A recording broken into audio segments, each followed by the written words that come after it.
하천의 범람을 막는 제방 같은 시설은 적게는 50년, 많게는 100년까지 폭우에 견딜 수 있도록 만들어집니다. 그런데 이번 집중호우엔 속절없이 무너지고 말았죠. 기상이변이 더 잦아지기 전에 해야 할 일들이 많아 보입니다. 유진희 기자입니다. 집중호우가 내린 지난 7일 섬진강 하천 수위가 급격히 불어나고 이튿날 다리까지 차오르는 물살에 제방이 견디지 못하고 결국에 터지고 말았습니다.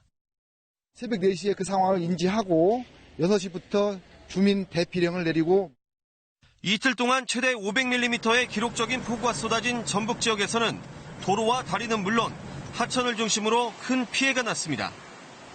공공시설 피해 가운데 20%가 넘는 120여 건이 하천 관련 피해입니다. 특히 섬진강댐에서 남원 지역에 이르는 50여 킬로미터 구간, 남원과 임실, 순창 등지에 집중됐습니다. 최근 5년 동안 전북에서 있었던 호우 피해보다도 많습니다.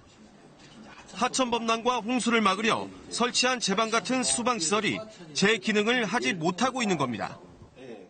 국지성 호우가 가장 무서운 거거든요. 예측 못했던 비가 어느 한 곳에 일정 지역에 그냥 한 번에 뿌려버리다 보니 어떤 시설도 견디지 못하는.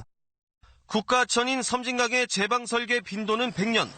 100년에 한 번 올까 말까 하는 기록적인 폭우에 견디도록 설계됐지만 이번 집중호우에 맥없이 무너졌습니다. 이런 상황에서 최대 80년 빈도에 맞춰 설계된 지방하천 제방은 더 취약할 수밖에 없습니다.